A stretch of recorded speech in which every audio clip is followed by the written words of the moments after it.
I was on a Zoom call. I think you guys did a presentation about this, you know, the seller suite, right? Like mission control suite of seller activity months ago. And my listing partner and I were on it and we were like excited, like, we'll learn, like we must be missing something. And turns out like we've been doing everything that you guys have to offer. So it was a really cool realization to be like, man, this is robust and it is working. And we have been converting at a very high level because of the tools that we're able to share from the Ylopo Seller Suite and how to bring it to the clients, right? Because most agents, like we know how to talk to people, but how do you actually convey these pretty technical terms and how do you actually convey what they do in layman's terms to people who are a blue collar worker or, you know, somebody who doesn't do this every day. They barely even understand technology. They think that, you know, it's every time they say something, that's when it starts showing up in their Facebook feed, right? So how do you break it down and explain it to people that they go, oh, and you see that light go on and they're like, that's genius. Yes, let's do this, right? So that's what I have to bring. Every opportunity to show off the tool set that you have that your competitors don't have. Yeah, exactly. Do this in lots of different use cases. Like I know people who use this every single time they talk to an agent, they want to recruit on their team. Yeah. They show them all the listing rocket stuff, the listing report, like they show them all, the open house tool, like show them all this stuff. And they're like, you want to get that? Come join our team. Or just showing someone who's supposedly a buyer, but they got a house to sell, show them like, it's a very indirect sell, like show them like what you do for sellers. They're going to connect the dots, right? And you've got people done. So like, yeah, I'm fired up. Our biggest issue is that we always say, right, Barry and Gabe, 75% of our clients don't fully use 75% of the tools. Yeah, I believe it. That's not their fault. That's our fault, right? And so that's why we're doing what we're doing today. So let's get into it. Yeah, I mean, I would also. Oh, sorry. Go ahead, Gabe. I was before we really jump in, we already guys, and I know Rachel, because she's going to get going and just get on a roll with nugget after nugget after nugget. Before we do, want to make sure we, first of all, welcome everybody. Thanks for taking time. We know it's a busy week for joining us. A couple items. This is about you guys. I've had the privilege of knowing Rachael for a long time. She is a giver. She's going to share. We want to make sure, though, you guys are able to ask questions. We get those answered in real time. So use the Q&A section whenever possible. Ask those questions. Barry, myself, Howard will monitor to make sure we're getting those answered for you. You can throw them in chat, but we want to make sure you guys get as much out of this as possible. So please use that Q&A, use the chat window. We will do our best to jump in. I don't want to stop Rachael when she's on a roll because there'll be good stuff, but we'll make sure and get to those questions. So just please get them in there and we'll get those answered as soon as we can. No pressure, Rachael. It's only 250 people on all good. I was just feels like I'm hanging out with some guy friends, like I'm used to being around just like high level, people. If anybody knows my husband, we know what intensity is. So this feels like right at home to me. Yeah. He's Mr. Intensity, right? I was just going to say that, years ago when I started sharing lots of things before Ylopo, people would ask me, aren't you worried about your competition copying you? And I'm still not, because we don't have a lack of good ideas in real estate. We have a lack of execution. Right. And so one of the things that I'm going to do after you teach is I'm going to ask you some summary questions, because what if most of these people are like me, they're going to be like, oh my gosh, this is amazing. And they're going to forget what you said. They're just going to remember that they felt like it was amazing. So we'll try to interrupt you occasionally, but I selfishly want to know how you're winning so many listing appointments. I don't know where you want to start, but I want to hear more. Let's definitely start with a background for those that don't know you, Rachael. I'd love people to kind of know a little bit about you before we jump into the good stuff. Sure. Yeah, absolutely. So my husband, Mike, and I run a team out of the Pacific Northwest, just north of Seattle. It's called Everett. In Snohomish County, Washington State. We've been on the sales side of real estate for about 5 years. We've been running our team for that long. We have been involved in real estate since about 2003. My husband was a builder at first, and I started and came up through transaction coordination and administrative side of real estate. So I've worked in commercial side. I've done leasing. I did a lot of residential team sales, contract stuff in the early 2000s. Then around 2008, approximately, we had a little hiccup, if anybody remembers that time. And we actually threw ourselves into our pet project business, which was a restaurant company at the time. So over the next decade after that, from 2007 to 2017, we actually ran and built a restaurant company from 20 employees in one location of 420 employees and 7 locations. So we're very, very familiar with how to work with people, how to talk to people, how to market your product, how to change things, how to evolve with markets and changing things. So that was a really good experience, but that wasn't where our heart was. So in 2016, the end of 2016, we decided to step back into real estate and really just dive both feet in to the sales side. Within our first year, so Mike and I sold out 79 homes between the two of us that first year in 2017. And we had a coach that basically told us that we were being super selfish not to bring people on and to start a team. So that wasn't our original intent, but gosh, are we glad that we did, because we love, Barry, to your point, we very much what we call an abundant mindset. There are plenty of homes for everybody to sell. The people who are going to execute and go get it are going to go get their unfair share. And so that's kind of how we run our business and our team from then.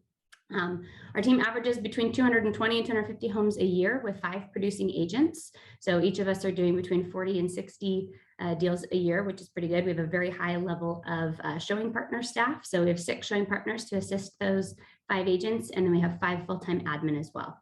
So our team, small but mighty, we kind of consider ourselves the Navy SEAL of real estate agents. The other part of that is, of course, after that first year, Mike and I realized that we have very different strengths in this industry. And one of the best things that we thought that we could do was not divide and conquer, but stay in our lanes and execute. And so that's what we did. So Mike has since then focused solely on buyer production, and I've focused solely on listing production, which has allowed me to bring a listing partner on, I bring a listing coordinator on, and now I'm bringing on a second listing partner, as my listing partner is going to be graduating into a full-blown agent after 2.5 years under my tutorship, I suppose. So being solely on listings has allowed me a great opportunity to really see what's going on, have great communication with my sellers and with other agents. I get to stay very much on top of what's going on in the market. The last 4 years in a row, I've sold right around 50 homes a year, which is where I want to be. I'm a mom of 3. I've been married, obviously, for almost 14 years to my husband, Mike, who's a total powerhouse. So we try to find a balance of life and business, because it's all kind of commingled. But we are fully and wholeheartedly subscribed to this lifestyle, as well as to giving back to the communities, including Ylopo community, for whatever we can do, right? Didn't you just randomly go to a foreign country with your husband recently? Just like we sure did, yeah. So we were at happy hour in September, this past September, and we're sitting around and you're like, you know what? Like, this has been a grind this year. I don't know if anybody else in this industry has felt like 2021 is a freaking grind, but we were kind of fried, when you just get to that point where you're like, man, like, not the people, not anything, like we feel great about everything in our lives, but man, we are tired. So we just up and decided to head over to Switzerland for 2 weeks. So in October, Mike and I flew over there and spent 2 weeks in Switzerland, hiking through the Alps and seeing some really cool sights and just getting quality time together. And awesome. It was amazing. Yeah, it was amazing and much needed. What's really cool too about that is I remember when you guys were getting ready to go, it was a turn off too. It wasn't, we're still working to hit these numbers. You guys have built tools and systems so your business can operate when you're not sitting there watching it, every minute of the day. You're able to turn off.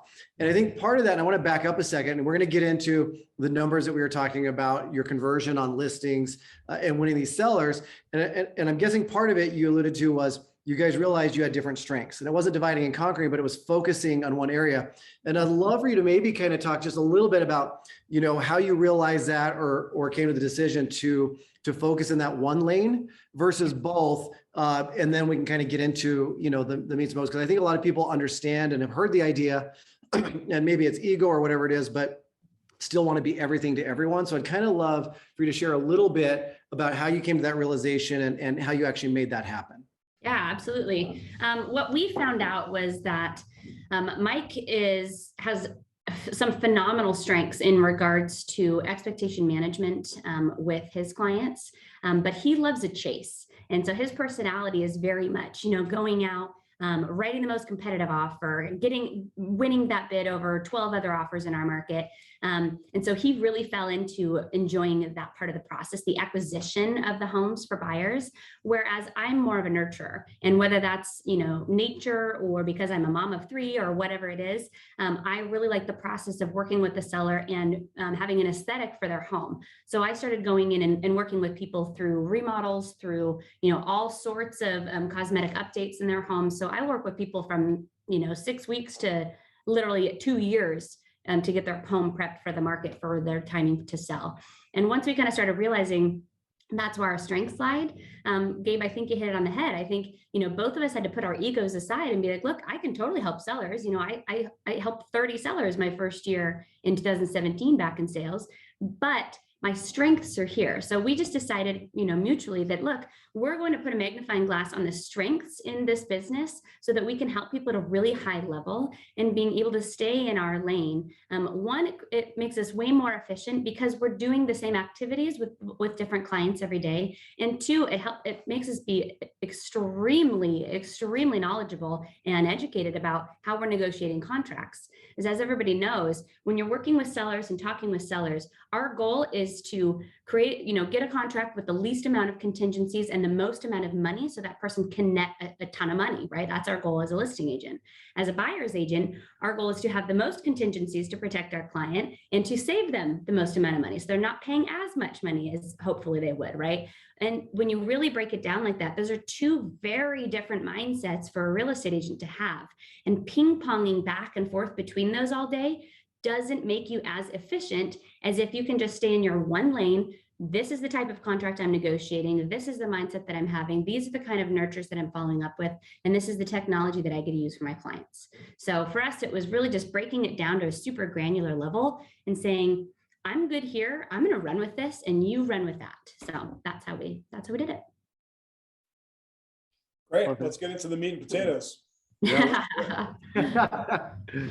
Howard's like, come on now, we're 15 minutes in. Let's go. I thought you really wanted to wait for that 300. We're right under 300 actually live attendees. So at the beginning, you did start getting into the meat and potatoes. So I want to kind of turn it back over, and you started talking about not necessarily what you're saying, but how you're saying things, who you're addressing, and all that. So I'd love for you to kind of go deeper into that, because I'm sure that ties into your conversion and how you're doing that. Yep, absolutely. So, when it comes to phone conversion, it's really difficult to convey anything over the phone. There's a couple of rules I think that all real estate agents really focus on when it comes to over the phone conversion. And that is, I'm not going to talk numbers with you. I can't, I have to be able to see your home to be able to give you even a ballpark. And that's kind of a true test of the seriousness of a client, right? People can smell commission breath over the phone, and they can tell if you're just coming to show up because you want to, sell them to use you. So it really is about having the mindset over the phone with them to be able to convert and say, look, not every house is going to be a fit for our team. Our team utilizes a lot of technology. Our team, goes all in on our clients. So it's really important that you and I can meet face to face to really have that conversation of if you're a fit for me and if I'm a fit for you. It's important that you interview multiple agents. I want you to meet 1 or 2 people before I come over. I want you to find out what they're going to use and what they're going to provide for you, what services they're going to use, and how their technology is going to, sell your home the fastest and for the most amount of money.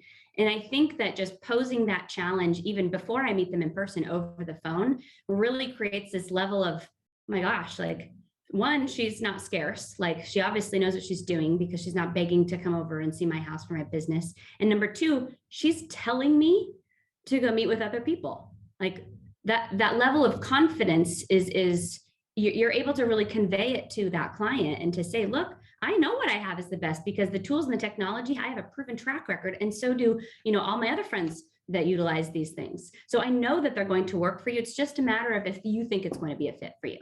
So before I ever see them in person, a massive sales tip right there, which is you're really turning sales on its head. Mm-hmm. The sort of, we may not be right for you. We may not be the right fit. And that really drops people's guard down. It's kind of like if you walk into a car dealership and the salesman was like, this is the best car ever. This is the right car for you. There's no other car for you, right? You have no trust. You can't wait to get out of there. If the car salesman was sort of like, look, a lot of great cars out there right now. This could be good for you, but we really got to make sure this is the right fit for you. And it's like, if you want to, this car is really only right if you want to have the world's fastest, safest, most luxurious car ever. But if you don't want that, no, I'm just kidding. But I'm saying, like, I can tell, like, you're basically saying underneath it, right, you're still selling without them even realizing that you're kind of, which is okay, right? It's like, we use a lot of tech, and we're going to get in front of a lot of people, and you're saying all these positive, we're going to throw ourselves in this thing. You got to be all in. This may not be right for you. And they're going to be like, oh yeah, no, choose me. Right? Yeah, exactly. The goal is, like, exactly like you're explaining, how the goal is to have them see the value. If they don't see the value in them before you ever show up to their doorstep, now you're just sitting there trying to sell yourself, right? So it really is about saying, look, I want what's best for you, and what's best for you may not be me. I have a pretty particular way that I run my business. I have a pretty particular way that I get a house to the market. And if I'm not for you, that's totally okay with me. Like, we can still be friends, but it may not be okay. It's a good fit, and literally it does drop people's guard, because they go, well, shoot, now I'm intrigued. Like, now I want to know everything you have to say. Like, I'm curious. Right. So but desperate people normally aren't very successful, and you don't sound desperate at all. Yeah. You don't sound like you need a commission to be able to go buy your groceries, right? Because that's not what someone would say. That It's basic psychology for all of us, right? We all, and I hate to say it, but this is true, and I've known this, for the last 3 decades, right? Which is, people want what they can't have. People want to buy, but they don't want to be sold, right? Mm-hmm. Right. If you've got this investment and you're like, oh, this is interesting, and they're like, yeah, but it's, unfortunately, like, it's oversubscribed. Like, you want to get into that investment even more, versus like, we got tons of room for you. You can invest as much as you want. You're like, why? Right. Yeah, exactly right. Yeah. So it's about creating abundance, and about creating a presence of confidence, of comfort, and of care. Right. They want to know that you care. And if you say from the get-go, I'm going to find out what's best for you, and whether that's me, or whether that's somebody else, or whether that's selling this week, or whether that's waiting until June, because that's going to be what's best for your family in this property, I'm going to tell you exactly what I think. Right. I'm going to be totally honest with you about that.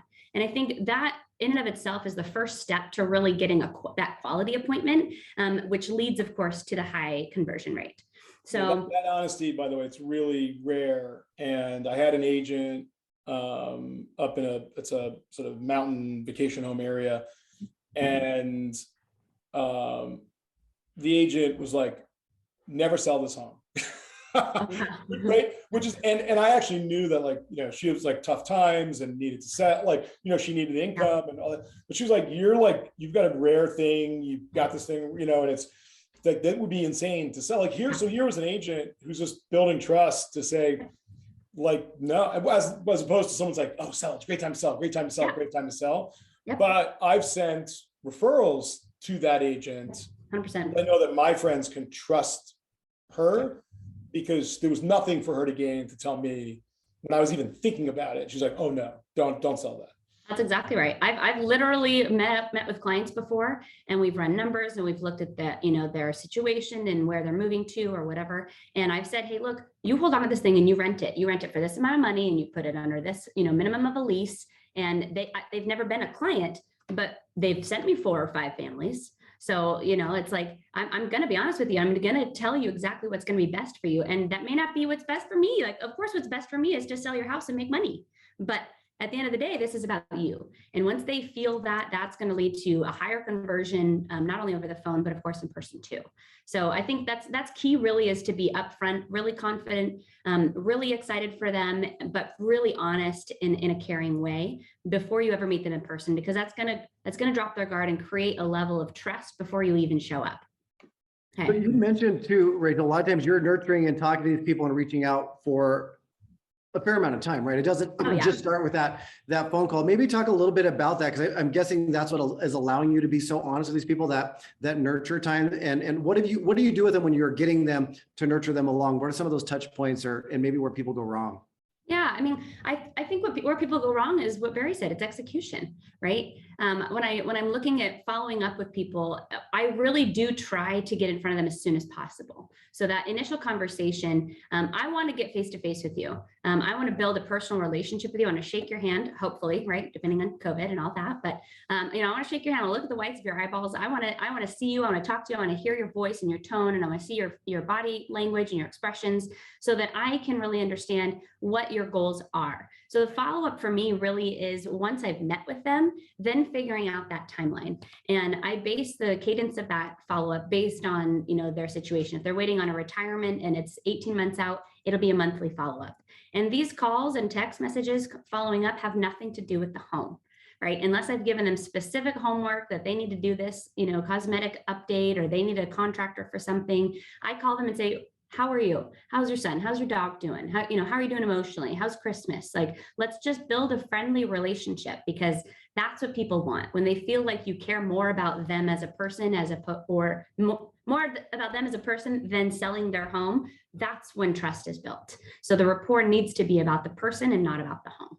So you're going for that in-person appointment immediately, not necessarily going in with the objective that you're signing a listing every time. Correct. Yours is now getting to know them, finding their truth, and then figuring out where to go from there.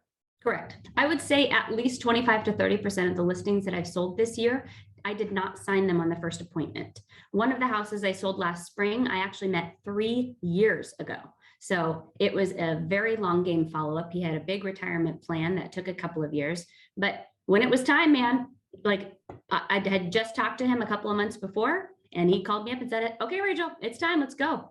So there was no doubt in his mind, even though he had never signed anything with me, the relationship that we had built was what really made him come back.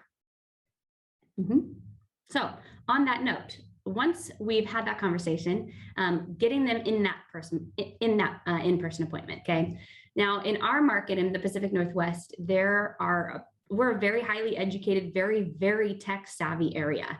And so the people that I meet here range anywhere from a Boeing engineer to a Microsoft or an Amazon executive to a blue collar, ferry worker, or somebody who, works for the government in a handyman position. Very smart, hard workers, but a lot of them may not be even on Facebook. So their technology skill level isn't as high as necessary to understand a lot of these things that we're going to explain, right? The seller suite with Ylopo. So there's a couple of things that I bring very specifically to the meeting. I'm sure everybody knows what the seller report is. It's typically a 4-page report, looks like this. You've got all these different pages and insights and all these fun things to it. There's one that I start with that literally every single client can understand, and that is the database mining. So it's a page that looks like this. If anybody sees it, I did an old home that Mike and I used to live in a little town called Lake Stevens. I set the parameters, about 150,000 different, size, all that kind of thing. And what I'm able to do is I'm within that appointment, when I'm talking to people about, look, I actually ran a quick report just to kind of see how many people are actively looking for your type of property, right? It's important to me that I know that we have active people that are looking for your property. I pull this out and I put it in front of them and I say, look, just in my database. So in the database that our team has built in Snohomish County over the last 5.5 years of being back in real estate, we've built over 70,000 people in this database that we're going to be marketing your property to. But most real estate agents, they're just going to send one email. Okay. That's how it's going to be. They're going to send one email out and hope that that person is going to see it. We're going to take this. And not only did we find over... Rich, can you very quickly just tell the audience, for those people who don't know how to actually get that report, just very specifically what you're doing? Yes. So I'm going to, it might be better to do a screen share. That's okay. Ooh, I can do that. I love it. All right. Can I screen share, boys? And can I do this as a panelist? Is he able to? Yep. Okay, cool. I already have it up. Hold on. Yep, perfect. All right, guys, we're going to do a screen share. We're going to go to my Ylopo Stars dashboard that I have up right here. Everybody see this? Ylopo Stars dashboard. Beautiful. Okay, so I go to my Ylopo Stars dashboard. I'm going to scroll down. I'm going to go over to marketing. So I hover over this marketing. I'm going to go to the marketing dashboard. Okay, we're going to scroll down here. You've got your marketing command center. You can set all of these things. There's a lot of tools and tricks in here that you can play with. But right here, this button, this is where my coordinator goes and clicks this generate seller report button. We put in the address of the property, subject property that you're going to, and I'm just going to pick the same one. Every time you pull a CMA on a property, you're going to have a ballpark, right? A range for that property as to what it could sell for on the market. I'm going to, for this one and this neighborhood's sake, I'm going to just go 400 to 600,000. That's lower than our average price point, but in this particular neighborhood, it's about average. So 3 bedrooms, 2 bathrooms, and minimum square feet, 1,500, maximum square feet, 2,500. So pretty, relatively normal range of price, beds, baths, and square footage. But then we're going to click generate report. All right, real quick too, Rachel, I just want to clarify. You're not running a CMA here. You're putting in parameters to get an idea who in your database is looking and who you can market to, right? This is not generating a CMA. Exactly right. Yep. So when I'm pulling comps, so we're going to do that on your local multiple listing service, right? You're going to pull up comps and things that have sold in the neighborhood and similar homes and features and that kind of thing. This is pulling from our team's database. So in Ylopo, obviously you've got that connected. It's a CRM that you can utilize. I'm now pulling to see who in our database has active searches set up for the type of property that I'm going to go visit with this seller. So there we go. It's downloaded. Let's open it up. I'm really, really thankful that actually downloaded. Were you freaking out for a second, Howard? I'm calm. My heart rate went up a little bit. All right. So there's so many things in this report that I can break down, but I want to do it in order of how I do it in the listing presentation to make sure that we can appeal to all demographics. Because like I said, there's going to be people, like we just sold a home for an Amazon executive here in Snohomish County. And when I was explaining to her how all of this works, she was like, this is awesome. I know everything about, I know about dynamic retargeting. I work for Amazon, right? So she was stoked about it. And you have other people who are like, I don't have Facebook. What does this mean, right? So it's important that you can identify one, who you're talking to, who is the audience of this seller that you're speaking to. Because if you start talking about dynamic retargeting and I've got this heat map that can show you exactly where all these buyers are in your neighborhood, they're going to be like, I don't know what you're talking about. And you've just lost rapport with that person, right? You have to stay in rapport, and staying in rapport is keeping language patterns that are going to resonate with your target, right? Your client here.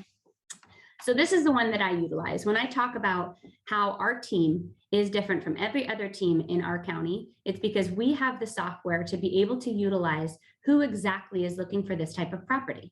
Not all real estate agents can do this, right? So I ran a quick little report for you, Mr. and Mrs. Smith, and I was able to pull that out of 70,000 people in our database, there are over 3,000 people in our database that are actively searching for a home exactly like yours. So not only will I be emailing them, but they will be seeing your home as soon as we have it listed 2 or 3 or 4 times a day in their Facebook profile and their Instagram profile. They'll see it all over the place multiple times a day, because if there's anything that we know about marketing is that people need to see things 2, 3, 4 times before they click on it.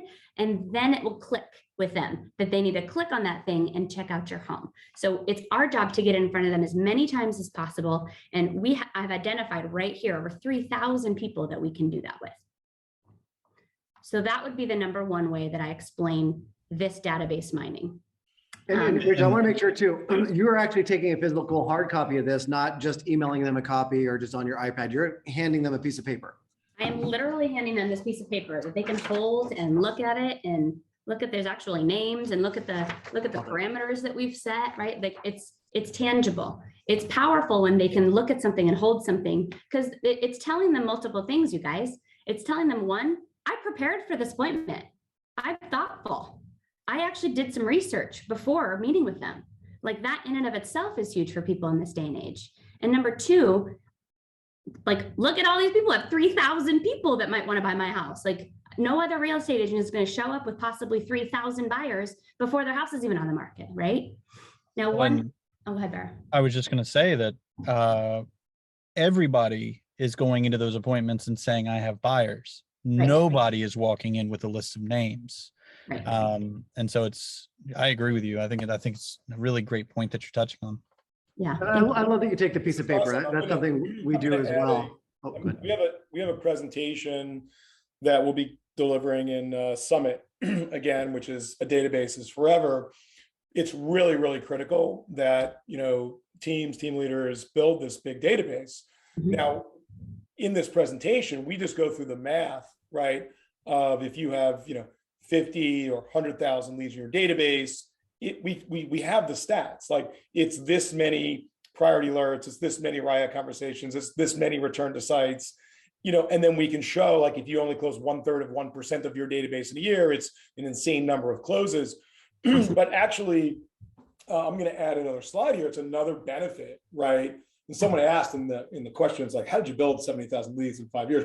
But building that large database will also give you the power now from your own database to go into Stars, print this report.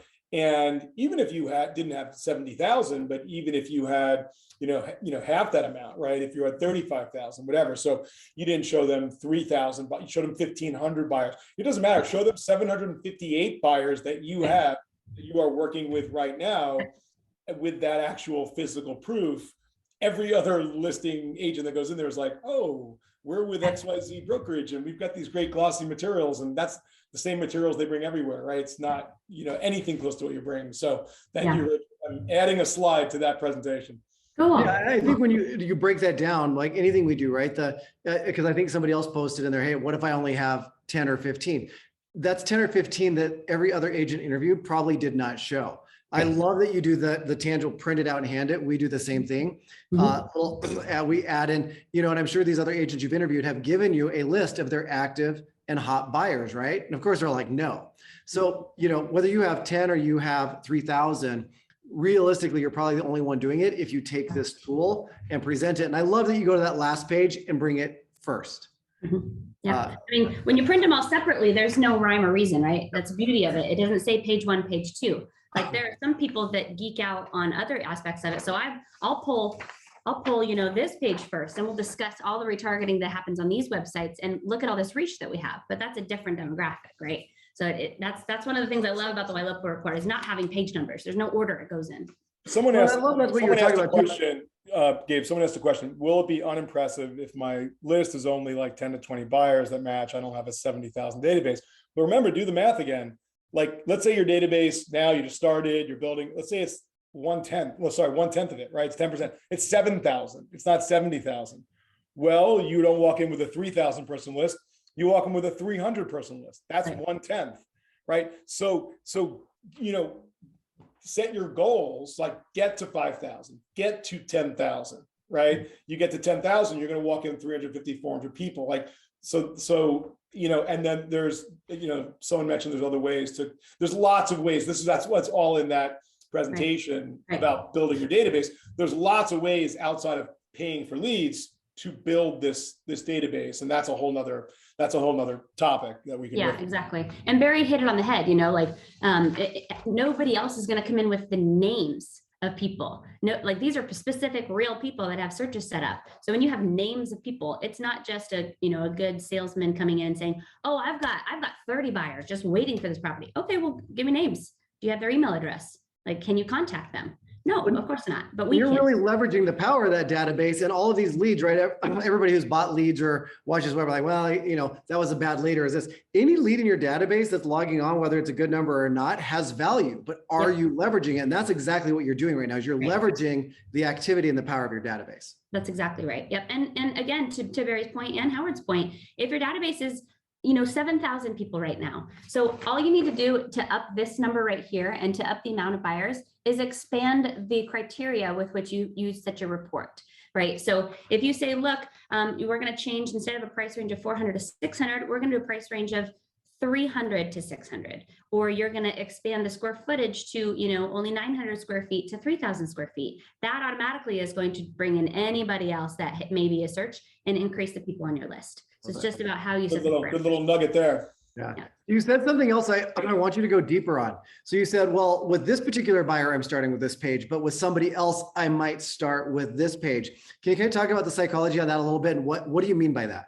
Absolutely. Good question. So, our team is really big on learning, mirroring, and matching DISC profiles. So if you're familiar with DISC profiles, right, DISC, we cater a lot of our language patterns toward what type of personality that person is, because all of us have a little bit of everything in us, but being able to capitalize on that person sitting across the table or on the other couch in the living room or across the kitchen island from you, really being able to connect with them on whatever leading profile that they have, whether it's a D, I, S, or C, is super important. So with this particular one, this is going to be one that I start with somebody as a very high S or very high C, because they want data. They want to know numbers. They want to see that you have resources. They want to see that you have the wherewithal and the intellect to be able to bring their house to the people who are looking for it.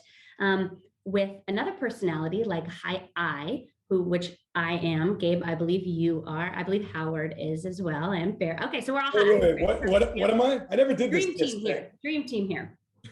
So with a high I, there's a couple of things. High I's, they want to be involved. They want to feel like they have something to talk about, like they're excited about it. They're going to be way more animated about things. So the page that I start with, like a really high I person, is going to be what we call the dynamic retargeting, or avatar target marketing is what we call it in our appointments. So on this page, it talks about, let me screen share again so everybody can see it a little bit easier. I was just going to suggest. Yeah. So this page up here. So here are some examples of buyers we can precisely target at the right moment. So how I start this one in every single appointment when this one comes up is, Mr. and Mrs. Smith, Gabe, role play with me for a second here. Oh, all right, Mr. Cordova. Well, have you ever shopped online, maybe say Amazon or Nordstrom or whatever, and you're looking for a very specific thing, like a specific pair of boots, and you search those boots, and then next thing you know, everywhere, Facebook, Instagram, emails, you're being targeted left and right by companies with that exact boot. Has that ever happened to you, Mr. Cordova? Yes, I can't get away from it. It's everywhere I go. It almost feels like just talking about it puts it everywhere, in your phone, in your laptop, on your iPad. Isn't that the truth? Yep. Totally. So, Mr. Cordova, we have that exact same technology, but we can do that with your house. So anybody who has been looking for your type of property, for your type of house in the right school district, zip code, size, neighborhood, any of the specifics that you've been looking for, we can literally put your home in front of all of those people, right into their Facebook newsfeed, right into their Instagram newsfeed, and they're going to see your home over and over multiple times a day until they click on it and fall in love with it. Does that make sense? Yeah, I have a question on that though. Of course. Where do I sign? Yeah. So the next thing that I would do, of course, like once I've established what kind of a concept of this technology is, which everybody can kind of understand that, right? Because whether or not they know the words dynamic retargeting, or whether or not they know the words, avatar specific marketing, they know what it feels like to shop on something or click on an ad on Instagram on their phone. And the next thing they know, they're getting that same freaking thing in all these different companies all the time, right? They know what that is. So that will create some reticular activation that will kind of like fire off those little things in their brain that go, oh, that's familiar. Yeah, I do know what that's like.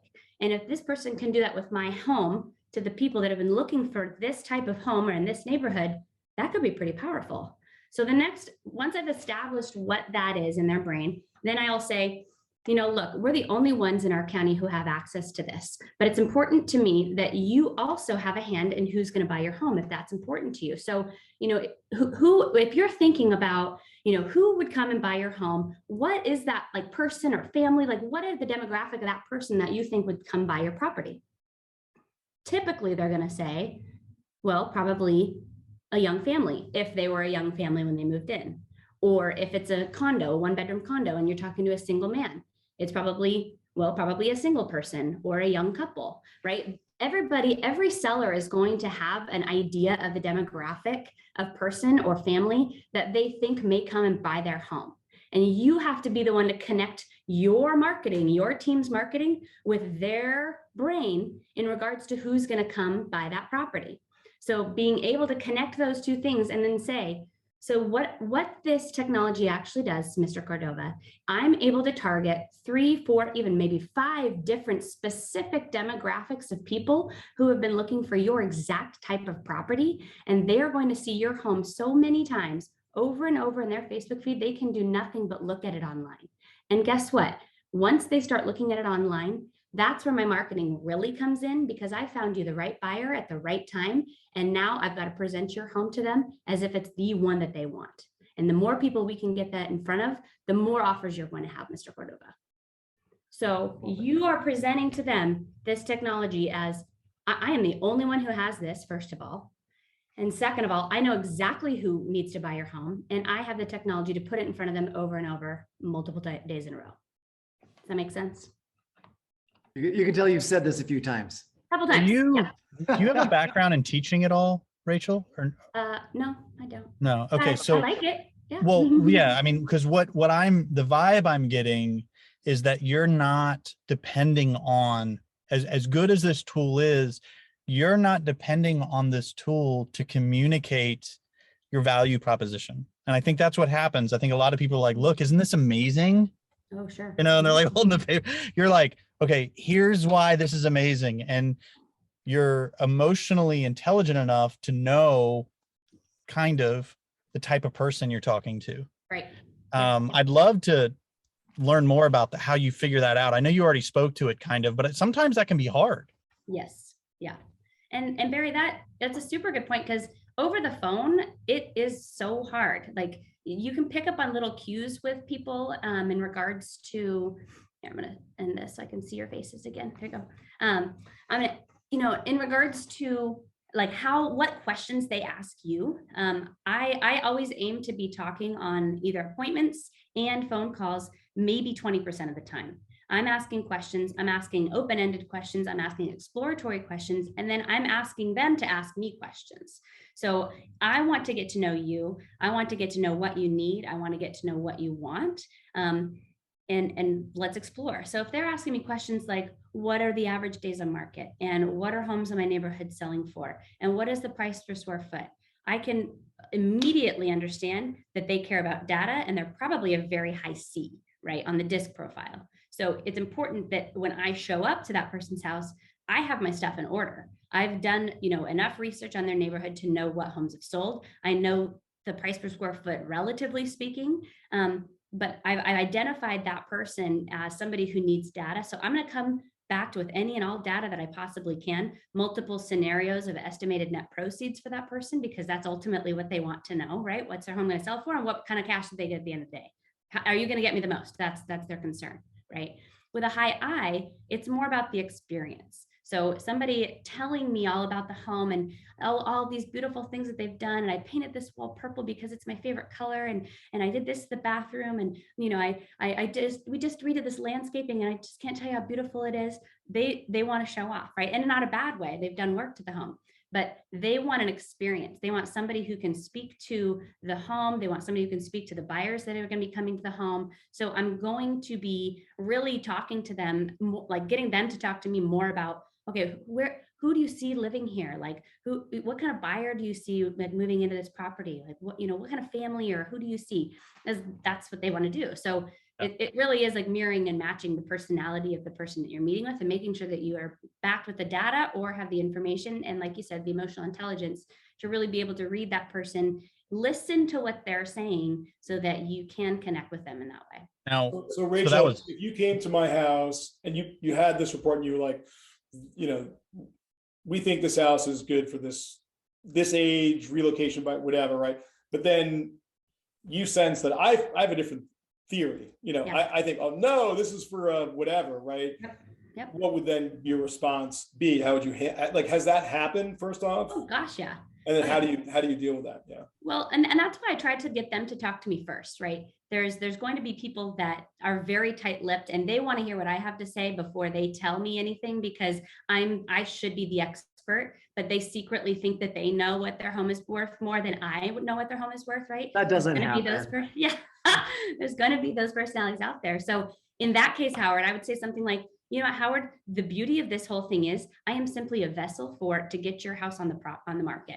I'm able to put your home in front of so many different people that we are going to find the exact demographic. And you could be absolutely right. It very well may be that personality lends itself more towards this neighborhood than the one that I'm thinking. So, hey, the cool thing about this tool is let's target 3 different people, including the one that you just said, and let's see which one comes up.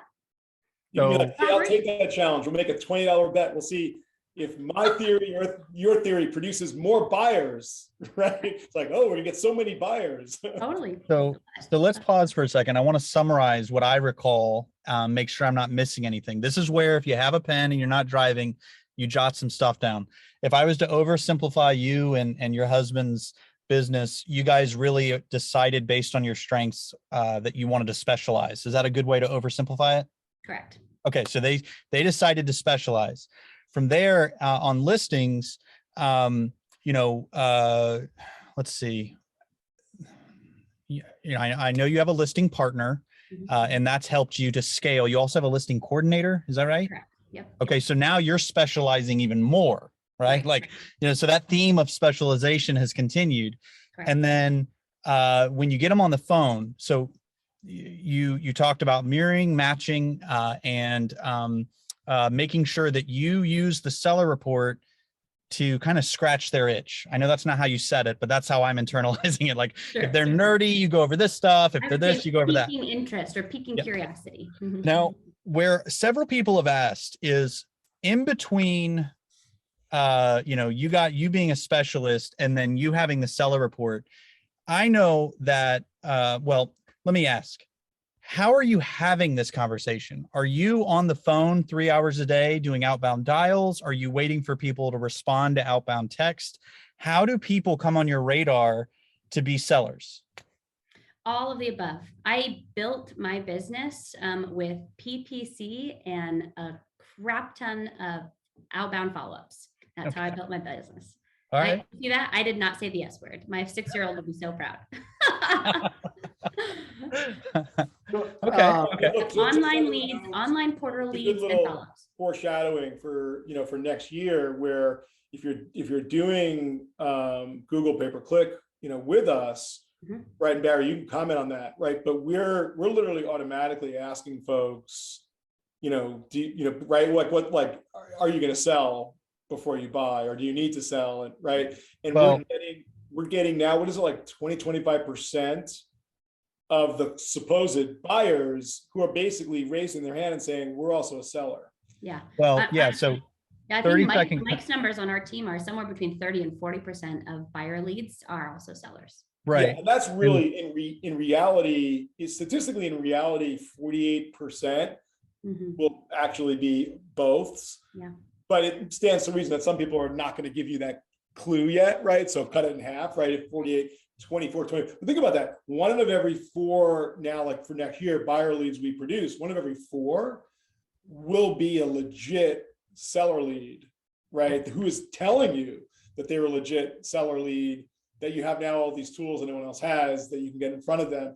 So sorry, Barry, I didn't mean to disrupt. No, it's okay. It's okay. So 30-second commercial, basically, Rachel, you know how when you call one of these leads, you don't just start with, so you ready to sell your home this week? Or, something you have to build into it a little bit, right? It's not like a good thing. They're not excited about necessarily selling, and it's kind of stressful.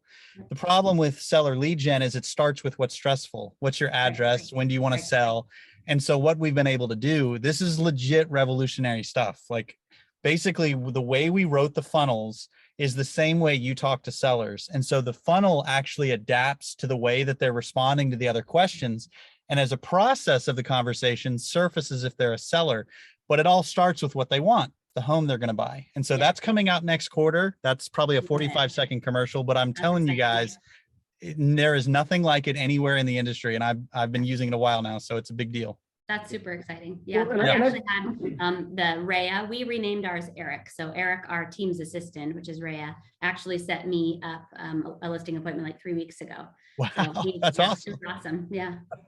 Well, and one thing I love too, and I've listened to you and Mike speak several times, and you talked about this earlier. You guys are listening 80% of the time, only talking 20, but a lot of it is keeping the person, the buyer or seller, talking to you. You're getting to their truth and understanding. And that's probably why you guys are identifying more sellers, because in most markets, and I'm guessing yours right now is the same, sellers' biggest concern right now is not really, are they going to sell or sell fast? It's, do they have a place to go? So they're coming onto sites, companies like Ylopo capturing them early because they're looking at homes for sale, right? And understanding close to half of these people that are being captured, even as a buyer lead, have a home to sell. And I'm guessing, as you guys, and I've seen your systems and you guys share like crazy, that number is going up and going up. I want to make sure we get to some of these questions because there have been a ton of questions coming in, and we didn't want to stop flow. But one of them I want to touch base on is you're going through the seller report, and I can't find it now, but somebody mentioned, man, when the market shifts to a more normal market, this will be gold or platinum. But talk to me. I mean, you've worked both markets. You're still using this in today's market, not just in a normal market. Can you speak kind of the difference, the importance of using it today versus a normal market, or vice versa?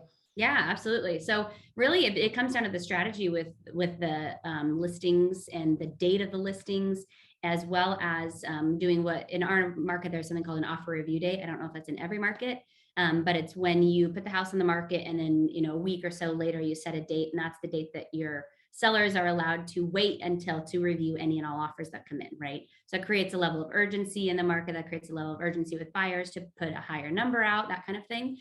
So really market dependent. It really just depends on the strategy with which you do that. So in a quick market like this one, we like to list earlier in the week, like a Tuesday. And I'll have this literal exact conversation with my seller. Say, look, I like to list on a Tuesday, Wednesday at the latest, because the less homes are coming on then. Traditional real estate agents think about listing a home on a Thursday or a Friday because, it's going to pop on and people are going to want to go see it Saturday, so it still's new. Well, when the market is moving this quickly, and we have on average, 5 to 15 days on market, if you list it earlier in the week, that's going to give my technology way more opportunity throughout that week when everybody's at work, everybody's searching it on their phone, they're laying in bed every night dreaming about this house that they're going to go see first thing Saturday morning. That creates even more anticipation in an already quick market. So it really is about just kind of the strategy of the actual listing, and not necessarily how the technology changes, just how you can utilize it with a different strategy. And Gabe, wouldn't you say though that like in any market I've lived through, like, I launched my first real estate prop tech company in the Great Recession, right? Where it's like, I literally had clients who didn't want a listing. I know it sounds shocking. Yeah. I bet no one remembers, like, listings cost them money. Oh yeah. No, bringing money to the closing table. Yeah. Money, and they had sellers with crazy expectations and all that, right? But I don't think we're going there for a very, very, very long time. I think the market could soften a little bit. It could go neutral a little bit. It's going to be, I think we're still going to be in a seller's market for a long time. But even in a really, really robust seller's market, you're still always talking about maximizing the price for the seller. And the more eyeballs, the more buyers that you bring to the table, as opposed to just putting it on the MLS, but saying, look, this other person just going to put on the MLS, and yes, you'll sell your home, but I'm going to expand this universe of buyers by 200-300%. And that's how you're going to maximize your price. And that's what everybody wants, because they've already got their sights set on the cost of the next home and moving and all that. Well, and validating your worth, right? So this will go back to another question. And I think you're 100% right, Howard. Even now, it's even more important to show what you're doing, how you're going to market, the money you're spending, what we're doing. And this goes to another question. Commission. Somebody asked, Rachel, to get this high percentage, are you having to sacrifice on your typical commission? Never. Or the norm? Never. And why? Because we provide value. Exactly like Howard's saying, right? We're able to take this technology and maximize the exposure. Literally, Mike and I ran a report on it mid-year, I think last June or July, and our listing had 300% more activity on it than a neighborhood listing that went on the exact same day. So being able to literally say, your house is going to get 300% more activity. And at the end of the day, marketing this market, it's a numbers game. The more buyers I get through your home, the more buyers I get to see your home, the quicker we can do that, the more money you're simply going to get. I am going to get you the most amount of money. And I have a vested interest in getting you the most amount of money, because I get a percent of a percent of the percent that you are investing in my brokerage to hire me as your agent.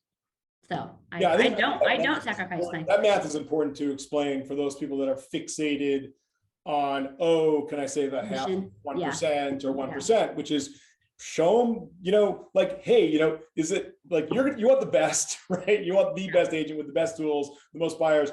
$500,000 home, right? 1% is what, right? That's $5,000. Like, we're really not going to get you more than $5,000 on this $500,000 home. We're going to get you a lot more than that. Right. And I'm sure you've seen this, Rachel, like, especially knowing your personality type when they want data. I mean, we're not gonna have time to go into it on this webinar, but she only showed you the reports on the marketing that we're able to do and going to do for you. Right. Then when you start showing them the reports for past listings and the activity you can track and all that, and I'm sure you guys do this, now all of a sudden they're able to see the value and what they're going to be paying for. Exactly. And I just got a message from an agent a week before last, took a listing. She's like, I went out at full commission over somebody who was promising 1% discount because of the data we were able to show them, not just on what we were going to do, but what we'd done on past listings, which is a whole different report we can get to on a different report. But I love that you're showing that, because that's how you're getting.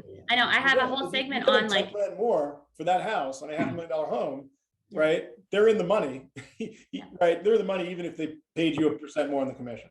Yep, exactly right. And that's my job. I want Rachel to share the rest, and we only have a few minutes. Yeah. So can you just share the outline points of what you would have said, and then we'll kind of pepper some questions, because I have a feeling in the same way that you exposed the value of the seller report in your business, just by listing some of the other things you're doing, I think you're going to open the eyes of a lot of other people for the other products that you're using. Yeah. So we actually have, I brought in, there's so much more. And Gabe, I think you nailed on the head in regards to like active campaigns. Wait, are you saying we get the next part 2? Do we need to do a part 2 of this? Oh my goodness. And 3 and 4 and 5 and 6. Yeah, we might need to. So I think the biggest things are what we call database mining, right? And that's where you do the reverse lookup. You figure out what people in your database have a search set up for that particular property. So that's huge, is the database mining. Also being able to utilize the reverse lookup, same exact thing, but it pops out a CSV file. So you're able to upload that file and target those people specifically on Facebook. You can email those people specific campaigns. We have a marketing director that's finally started with our team. So we're going to be able to do those things at a much higher level now. Are you showing the seller that you're going to do these things? Yeah, I do. Yep. I'll literally pull up a CSV.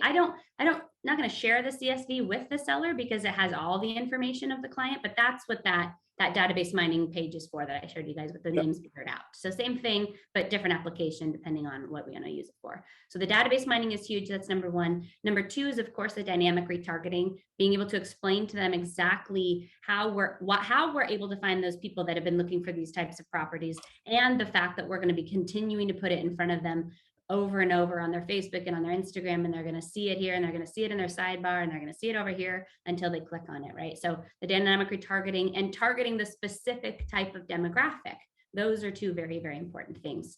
The other ones we didn't really get into on this particular one. They're more active, but those are the ones from like the very beginning, that when the day we push go and your house hits the market, in our market, we can't do coming soons. So the day that we push go, I call it like, we're going to drop an atomic bomb on your neighborhood and on this market, and we're going to blow the socks off of these buyers that are looking for your property. So awesome. I personally think that if we could, I would love for you to expand a little bit more, do another session. It's even been said, one person commented and said that they would love to hear more from Rachel. And then another person said a new realtor in residence. That's so you so wait, I heard a really bad rumor, Rachel. What was that? That you guys are putting family first. How dare we put our children first over Ylopo Conference? And that you actually cannot go to the Ylopo Success Summit first week of April, Aria Hotel, Las Vegas, Tuesday, Wednesday, Thursday. That you can't go because you're putting family first for a family-friendly trip. That's exactly right. Well, since when does Ylopo schedule something on the only spring break my kids get in a school Here's what I'm thinking. Come on, Howard. Uncle HT, kids love me. We'll put together the best kids itinerary ever in Las Vegas. Dude, if there's a kids club and there's water slides involved, we can have a blackjack. conversation about it. Ooh, Water slides, the aquarium, Maverick. I heard a Home maybe. Tour. I'm bringing out all the bribes. We're going to talk about this. All I right, heard a maybe. talk about it. And I'd love to see over in the chat who would like to see Rachel at Summit going deeper on this and sharing. I mean, Brutal. not to put her on the Brutal. spot. You guys are brutal. I think my daughter's in the other room. I'm gonna go get her. You get to write off the whole trip. Uncle HT's get the whole itinerary for the kids. It's gonna be incredible. I'm embarrassed. I'm Why are embarrassed. you embarrassed, Barry? I mean, just because Oh, I'm not concerned about it at we all. do want you though. We do want you. Let's be super clear. I'm so flattered. At the end of the day, I'm always gonna pick my kids. Let's just put it that way. Yeah. 100%. Family suite set up for the Novaks. We're doing this thing. Yeah. Whatever my Thanks, profile guys. is, whatever I'm on R, which is R is for relentless. Yeah. Howard, you better stop it because I bet you Mike is going to come on the other side in just a moment and be like, "Yo, quit." I am actually afraid of Mike. He's but- gonna show up. You actually should in be. Howard's square. Like, What's that? where did Mike come from? I said, Mike's just gonna show up in like your square over there. That's right. I All love right, it. well, cool. This was amazing. This was awesome. I've got a huge page of notes. Like you got a team, specialist, specialization of tasks, leverage, not salesy, the opposite, be honest, drop their guard, mirroring and matching, pristine follow-up, which is really, really important. Build a relationship by asking questions, listening more than talking, building the rapport about the person, not about the home. Know your customer going into that meeting. Number one, do that database mining, show them everything, be prepped for that meeting more than anyone else. Do the dynamic remarketing, show them specific demographic buyers. My list goes on and on. I learned a lot, which was my goal for today. This was amazing, amazing, amazing. And you know, guys, if you want Rachel to show up at boot camp and summit, like, let's come on, we're gonna hear from you. We definitely need a second session on this topic. I think this was really helpful. We really appreciate it, Rachel. And I've got to see Rachel go Thank you so deep on her much. just her structure alone on this, how she uses her partners and stuff. It's incredible. So Kiwi's on. We're gonna make it happen. And just I want to make sure if you guys registered for this, you will be getting a recording sent out to you. We'll also be posting this Ylopo Success Community, media, all that, so you guys can get recordings of this. Any takeaways we want to make sure, Rachel, that we had a ton there, but Yeah, what's your final parting thought for the group? Yeah. My final parting thought is very simply, care more about the person than you care about selling their house. You will win every time. Wow. Damn. Love that. Love it. Thank you so much, you guys. This is fun. Well, I want to wish everybody Merry Christmas, Happy Holidays, Happy New Year. Yeah. This was amazing last webinar of the year, right? Kiwi, last webinar of the year. We ended on a great note. We promise a lot more in 2022. Some incredible new tech product stuff's coming out, which geez, like killing it. It's incredible. We have some big announcements coming up, so stay tuned. We are more excited about 22 than ever. But Rachel, thank you. This was amazing. Thank you guys so much. I so much appreciate it. Barry, Gabe, you guys are the best always. Kiwi, we love you. Happy New Year, everybody. Happy New Year. See ya.